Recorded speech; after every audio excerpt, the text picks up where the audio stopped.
রাত 2টা, ঢাকার কোনো একটা গলিতে হঠাৎ চিৎকার শোনা গেল, গোল।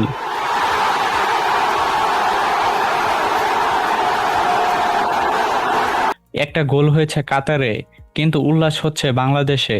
হাজার হাজার কিলোমিটার দূরে দুই দেশের খেলার জন্য মানুষ ছাদে পতাকা উড়ায়, বন্ধুদের সাথে সম্পর্ক নষ্ট করে, কখনো কখনো মারামারিও করে। অদ্ভুত না? কারণ বাংলাদেশ কখনো বিশ্বকাপ খেলেইনি। তবু পৃথিবীর খুব কম দেশই আছে যেখানে ব্রাজিল আর আর্জেন্টিনাকে বাংলাদেশিদের মতো এতটা পাগলের মতো ভালোবাসে। কিন্তু প্রশ্ন হলো কেন? কেন একটা বাংলাদেশি ছেলে ছোটবেলা থেকেই শিখে যায় তুই ব্রাজিল না আর্জেন্টিনা? কেন একটা বিদেশি দেশ হারলেও এখানের মানুষ কাঁদে? এটা কি শুধু ফুটবল, নাকি এর পেছনে আছে ইতিহাস, মনোবিজ্ঞান আর এমন একটা গল্প যেটা আসলে বাংলাদেশিদের নিজের গল্প? আজ আমরা সেই রহস্যটাই খুঁজে বের করব। তবে ভিডিওটা শুরু করার আগে যারা সাবস্ক্রাইব করেননি অবশ্যই নিজ দায়িত্বে চ্যানেলটিকে সাবস্ক্রাইব করে নেবেন। 1980-এর দশকের কথা ভাবুন। সেই সময়ের বাংলাদেশ। তখন ইন্টারনেট, স্মার্টফোন, ওটিটি প্ল্যাটফর্ম কিছুই নেই। সন্ধ্যার পর বিনোদন মানে ছিল একটাই, টেলিভিশন। কিন্তু সেটাও সবার বাড়িতে ছিল না। যার বাড়িতে টিভি আছে সে রাতারাতি এলাকার সবচেয়ে জনপ্রিয় মানুষ হয়ে উঠত। আর সেই টিভির সামনে সন্ধ্যার পর 20 থেকে 30 জন মানুষ মাটিতে গাদাগাদি করে বসে আছে। এই পরিবেশে যখন 1982 বিশ্বকাপ বা 1986 বিশ্বকাপের সম্প্রচার শুরু হলো বিটিভিতে, সেটা মানুষের কাছে রীতিমতো উৎসব হয়ে গেল। কিন্তু এখানেই আসলো আসল চমক। তখনকার বাংলাদেশের মানুষ কোনো ইউরোপীয় ক্লাব ফুটবল দেখেনি। তারা যা দেখেছে সেটা হলো বিশ্বকাপ। এবং বিশ্বকাপে সেই সময় দুটো দল ছিল সবচেয়ে রোমাঞ্চকর। একটা দল খেলতো যেন নাচের মতো, সাম্বার তালে রঙিন এবং আনন্দময়। আরেকটা দলের মধ্যে ছিল একজন মানুষ যার ফুটবল দেখলে মনে হতো সে মাঠকে নিজের মুঠোয় নিয়ে খেলছে। আন্দাজ করতে পারছেন কাদের কথা বলছি? হ্যাঁ, ব্রাজিল আর আর্জেন্টিনা। কিন্তু শুধু টেলিভিশন হলেই এই আবেগ তৈরি হতো না। এখানে একটা বিশেষ মানুষের ভূমিকা আছে।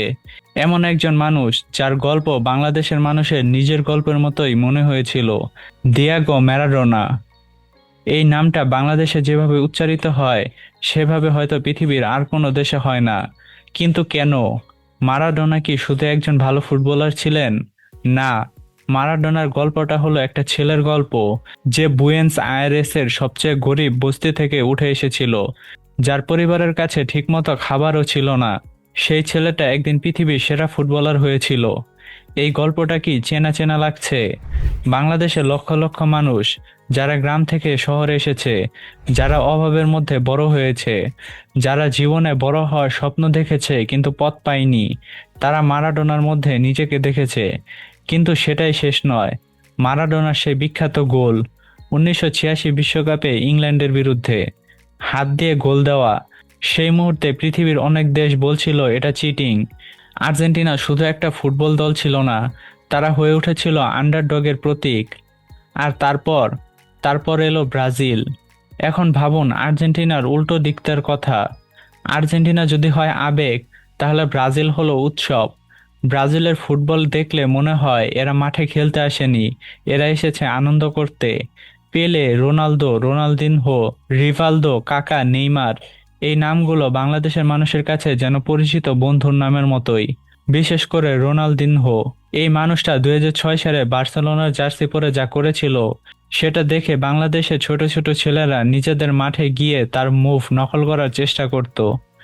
এবং একটা মজার ব্যাপার হলো, ব্রাজিলের সাপোর্টাররা সাধারণত একটু বেশি উৎসব মুখর, রঙিন পতাকা, ড্রাম বাজানো, গান।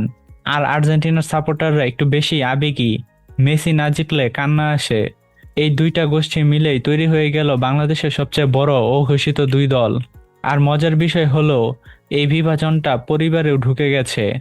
বাবা ব্রাজিলের, ছেলে আর্জেন্টিনার, এমন হাজার হাজার পরিবার আছে বাংলাদেশে যেখানে বিশ্বকাপের সময় এই বিভাজনটাই সবচেয়ে বড় আলোচনার বিষয়। কিন্তু এখানেও গল্প শেষ হলো না। সবচেয়ে বড় প্রশ্নটা এখনো বাকি। কেন এই আবেগটা এত গভীর? কেন কোনো দল হারলে মানুষ সত্যিই কাঁদে? কেন একটা ফুটবল ম্যাচের জন্য বন্ধুত্ব ভেঙে যায়? এর উত্তরটা লুকিয়ে আছে মানুষের মস্তিষ্কের ভেতরে। মনোবিজ্ঞানের একটা কনসেপ্ট হলো ট্রিবাল মেন্টালিটি। মানুষ জন্মগতভাবেই দলে ভাগ হতে ভালোবাসে। আমরা একা থাকতে পারি না, আমাদের একটা দলের দরকার, একটা পরিচয়ের দরকার। ছোটবেলায় আমরা একটা পাড়ার দলে থাকি, বড় হলে একটা বিশ্ববিদ্যালয়ের দলে, কর্মজীবনে একটা প্রতিষ্ঠানের দলে। কিন্তু এই দলগুলোর বাইরেও একটা দল দরকার, যেটা সবাই বোঝে, সবাই চেনে। আর বাংলাদেশে সেই দলটা হয়ে উঠেছে ব্রাজিল অথবা আর্জেন্টিনা। ভাবুন তো, আপনি প্রথম কখন সিদ্ধান্ত নিয়েছিলেন যে আপনি ব্রাজিলের না আর্জেন্টিনার? বেশিরভাগ মানুষ উত্তর দেবে, বাবা ছিল তাই আমিও, অথবা বাড়ির পাশের বড় ভাই ছিল, আমিও হয়ে গেছি। এটা কি নিজের পছন্দ? না, এটা পরিচয়ের উত্তরাধিকার। এবং এখানেই আসল সমস্যা শুরু হয়। যখন আপনার দল হারে, তখন আপনার মনে হয় আপনি নিজেই হেরেছেন। যখন আপনার দল জেতে, মনে হয় আপনি জিতেছেন। মনোবিজ্ঞানীরা এটাকে বলে বাস্কিং ইন রিফ্লেকশন গ্লোরি, অন্যের জয়ে নিজেকে গর্বিত অনুভব করা। এটা জানার পরেও কিন্তু অনেকে ব্রাজিল অথবা আর্জেন্টিনা ছাড়বে না। তবে 2010 সালের পর থেকেই এই পুরো ঘটনাটাকে একটা নতুন মাত্রা দিয়েছে একটা প্ল্যাটফর্ম, ফেসবুক। 2010 বিশ্বকাপের আগে এই ব্রাজিল আর্জেন্টিনার রেশানলটা ছিল মহল্লায়, চায়ের দোকানে, পাড়ার মাঠে। তারপর এলো ফেসবুক, এবং সব বদলে গেল। হঠাৎ করে একজন আর্জেন্টিনা সাপোর্টার তার প্রোফাইল পিকচারে আকাশি সাদা জার্সি দিতে পারছে, একজন ব্রাজিল সাপোর্টার সবুজ হলুদ ফ্রেম লাগাতে পারছে। তারপর শুরু হলো মিম যুদ্ধ। আর্জেন্টিনা সেমিতে হারলে মিম, ব্রাজিল 7-1 গোলে হারলে মিম। আর 2022 সালে আর্জেন্টিনা যখন বিশ্বকাপ জিতলো, সেই রাতে বাংলাদেশের ফেসবুক আক্ষরিক অর্থেই উত্তাল হয়ে গিয়েছিল। লোকেরা সারা রাত ঘুমাতে পারেনি। কিন্তু এখানে একটা কথা বলা দরকার, এই সোশ্যাল মিডিয়ার রেষারেষির কিন্তু একটা বড় অংশ আমাদের নিজেদের তৈরি নয়। ফেসবুকের অ্যালগোরিদম বোঝে আপনি যে কন্টেন্ট দেখে বেশি রিয়াকশন করেন, সেই কন্টেন্ট আরো বেশি দেখাবে। ব্রাজিল আর্জেন্টিনার মিম রিয়াকশন পায়, বেশি দেখাও। মানুষ ঝগড়া করে, আরো বেশি দেখাও। অ্যালগোরিদম এই রেষারেষিকে আরো বড় করে তোলে, এবং এই পুরো ব্যাপারটা একটা চমৎকার প্রশ্ন তোলে।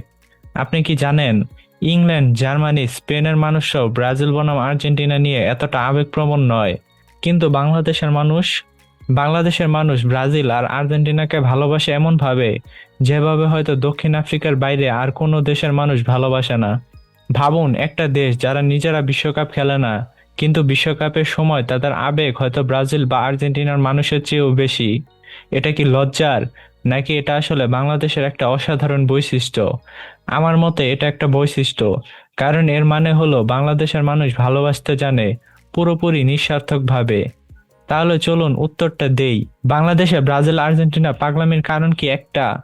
না, কারণ একটা নয়, কারণ অনেকগুলো। প্রথমত টেলিভিশন। বিদেশি বিনোদনের প্রথম উইন্ডো ছিল বিশ্বকাপ, এবং প্রথম প্রেম, যে যাই হোক, সহজে ভোলা যায় না। দ্বিতীয়ত মারাডোনা, একজন গরিব, বিদ্রোহী, অলৌকিক মানুষ, যার গল্পে বাংলাদেশের মানুষ নিজেকে দেখেছিল। সেই আনন্দময় ফুটবল যেটা দেখলে মনে হতো খেলা এভাবেও হতে পারে।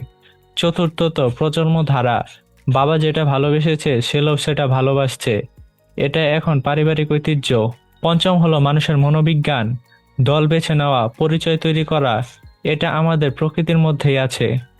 এবং ষষ্ঠ, সোশ্যাল মিডিয়া, যেটা এই আবেগকে আরো তীব্র, আরো দৃশ্যমান করে দিয়েছে।